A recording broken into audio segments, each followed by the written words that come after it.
judge seizes control of 6 blighted apartment complexes from landlord Joshua Bruno. WDSU investigative reporter Cassie Sherm looks into the conditions and why the apartments are in disrepair. Cassie?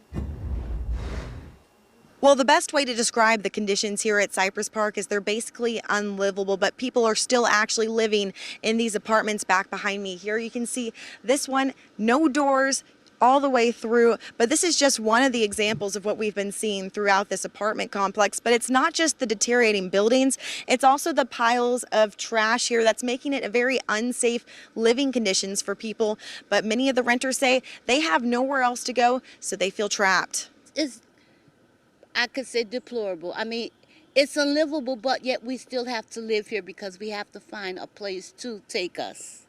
For Gertrude Tablet, leaving her home at Cypress Park isn't an option, so she's having to live in conditions she says no one should have to go through. Right now I'm dealing with plumbing. And we have rodents. Oh man, I have rodents. And her neighbor next door hasn't had AC for months and is hoping to move out before conditions get worse. I have to go somewhere because I don't want to still stay in the same predicament, trash all over, the grass not cut. A lot of things is out of hand and it's out of my control. Between the trash, fires, and crime in the neighborhood, it's no longer safe. This apartment is one of 6 apartments that a judge took from Joshua Bruno, a landlord in New Orleans, after investigating the conditions of the property. In our investigation, we found that the landlord had received $800,000 in hurricane insurance money to fix some of the repairs. But according to the judge, he let that money vanish in the wind, leaving residents to do their own repairs. I'm putting this up by myself. 4 or 5 days trying to put up a piece of tarp so the weather can stop coming in my house, the rain can stop coming in my house. The judge also concluded Bruno curt laws, rules, regulations, and used intimidation and strong-arm tactics. That was the first break they ever took when I called code enforcement.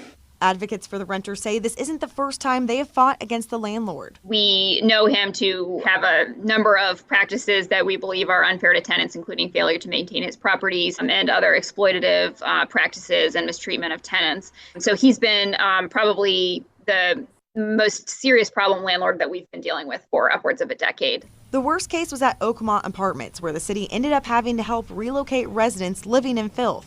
Children walking in sewage water. I just saw the most barbaric conditions that one could never imagine existing in our country. Now, the judge did appoint a trustee to take care of all 500 of these apartments and take them over from Bruno, but the fate of these apartments right here is still unknown. Reporting here in New Orleans, I'm Cassie Sherm, WDSU News. Cassie, thank you. We've done several stories on the Oakmont Apartments, and you can find what's expected to happen to them and what the city is doing right now on WDSU.com and on our free mobile app. Well, developing tonight, the